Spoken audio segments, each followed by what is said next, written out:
नमस्कार friends.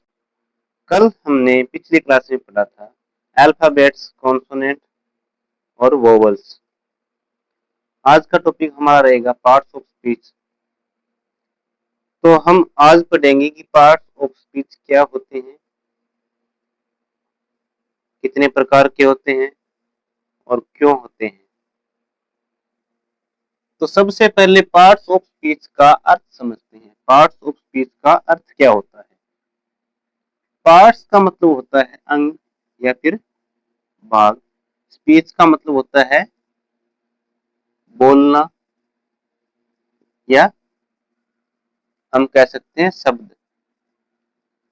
Parts of speech का पूर्ण रूप से अर्थ होता है शब्दों के प्रकार या फिर शब्दों के अंग। जैसे हमने एक वाक्य लिया,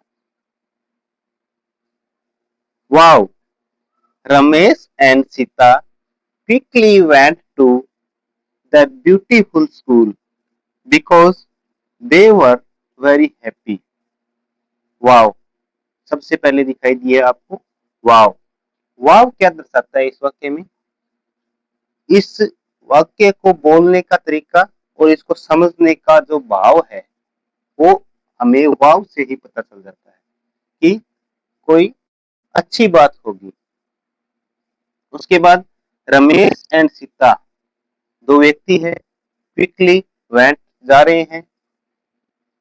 रमेश और सीता जा रहे हैं, कहाँ जा रहे हैं? Went to the beautiful school, एक बहुत ही सुंदर विद्यालय में। क्योंकि बिकॉज मतलब क्योंकि, दे मतलब वे, वापस उन्हीं के लिए क्या आया है? दे। क्योंकि दे वर वेरी हैप्पी, वो दोनों बहुत ही खुश थे। अब इन्हीं वर्ड्स को अलग अलग प्रकार में अलग अलग भागों में बांट दिया गया है। जैसे हमने देखा रमेश और सीता दोनों क्या है? नाउन है, संज्ञा है। वाक्य में अगर किसी व्यक्ति, वस्तु या फिर स्थान का नाम अगर कोई दिखाई दे दे आपको तो वो क्या होता है? नाउन। और इनकी जगह अगर कोई दूसरा शब्द प्रयोग किया जाए, जैसे इनकी जगह दूसरा शब्द प्रयोग किया गया वापस दे, मतलब वापस उन्हीं की बात हो रही है, तो उनके लिए प्रोनाउन बन गया। वाक्य में, किसी भी वाक्य में नाउन के स्थान पर प्रयुक्त होने वाले जो शब्द होते हैं, जैसे ही, सी, इट, दे, वो क्या कहलाते हैं? प्रोनाउन। अब इस प्रकार पार्ट्स ऑफ स्पीच को टोटल 8 पार्ट्स में बांटा गया है। टोटल पार्ट्स ऑफ स्पीच जो है 8 प्रकार के होते हैं। नाउन हो गया, प्रोनाउन हो गया, उसके बाद वर्ब। वर्ब क्या होती है? रमेश और सीता जो है स्कूल जा रहे हैं, कहाँ जा रहे हैं? स्कूल जा रहे हैं, मतलब एक कोई कार्य हो रहा है। तो किसी भी वाक्य में कार्य अपने आप हो रहा हो या फिर किसी के द्वारा किया जा रहा हो तो उसे क्या कहते हैं? वर्ब या फिर क्रिया। क्रिया का मतलब कार्य। कार्य कौन कौन सा हो रहा है? एक तो होता है वेंट और एक है वर। वर का अर्थ है यहाँ पर थे, वे उसमें थे, हैप्पी थे मतलब खुश थे। उसके बाद आता है एडवर्ब। एडवर्ब क्या होती है? जो शब्द वर्ब और केवल वर्ब और वर्ब के अलावा एडजेक्टिव, वर्ब और एडजेक्टिव की जो विशेषताएं बताते हैं, जो शब्द वर्ब और एडजेक्टिव की विशेषता बताते हैं वो होते हैं एडवर्ब। जैसे क्विकली वेंट के लिए आया था, वेंट क्विकली मतलब जल्दी जल्दी स्कूल जा रहे हैं, ठीक है। और वेरी किसके लिए आया है? हैप्पी। हैप्पी क्या है? एडजेक्टिव है। एडजेक्टिव के लिए वेरी आया है, वेरी हैप्पी, बहुत ही खुश थे। तो एडवर्ब जो एडजेक्टिव और वर्ब की विशेषताएं बताई। अब एडजेक्टिव क्या होता है? एडजेक्टिव वो होता है जो नाउन और प्रोनाउन की विशेषताएं बताता है। जैसे हैप्पी और ब्यूटीफुल, इस वाक्य में ब्यूटीफुल और हैप्पी। ब्यूटीफुल क्या है? स्कूल है। स्कूल किसी जगह का नाम है, आवास या परिसर हम कह सकते हैं, परिसर का नाम है। तो ये इसकी विशेषता बता रहा है कि स्कूल क्या है, सुंदर है, ब्यूटीफुल है। इसके अलावा नेक्स्ट कौन सा है? ब्यूटीफुल और हैप्पी। हैप्पी क्या है,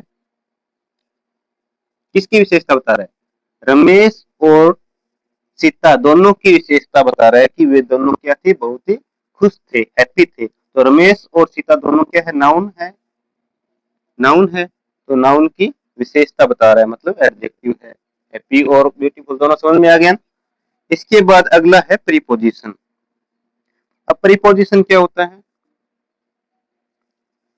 किसी भी कार्य, किसी भी वाक्य में कार्य के होने का स्थान या फिर किसी वस्तु का स्थान जो हमें बताता है वो क्या होता है, प्रीपोजिशन। जैसे टू है, तो मतलब ये कार्य हो रहा है, कहाँ हो रहा है, जहां पर वे हैं। इसमें जगह नहीं दी हुई है कि घर से चले हैं या फिर कहाँ से चले हैं। जहां से वो चले हैं उससे स्कूल में पहुंचने तक के बीच का जो समय है उसके लिए यहाँ पे टू लगा है। घर से चले, स्कूल पहुंचेंगे, ठीक है, उसके बीच में ये कार्य हो रहा था, कौन सा, आने जाने का कार्य हो रहा था, इसलिए यहाँ पर वेट लगा है।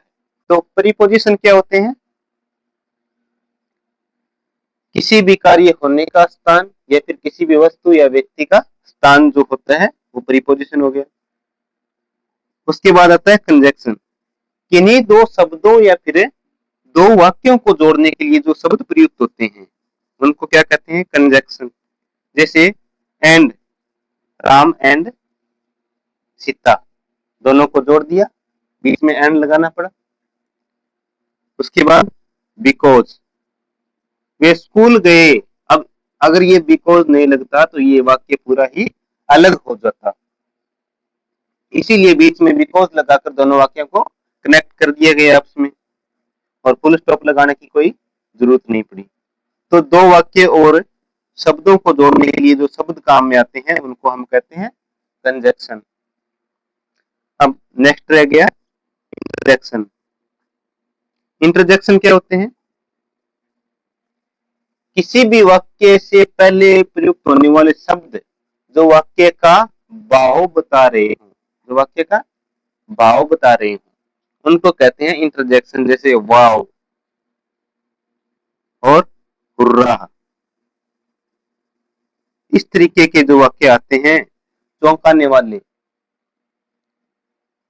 उनको कहते हैं हम इंटरजेक्शन। अब बीच में एक और रह गया अपना द। तो आप पूछोगे कि द क्या है? द भी पार्ट्स ऑफ स्पीच का एक पार्ट नहीं है, इसके लिए आर्टिकल्स, आर्टिकल्स टॉपिक है, आर्टिकल्स का टॉपिक है। उनमें ए एंड द का प्रयोग किया जाता है। कब किया जाता है ए एंड द का प्रयोग?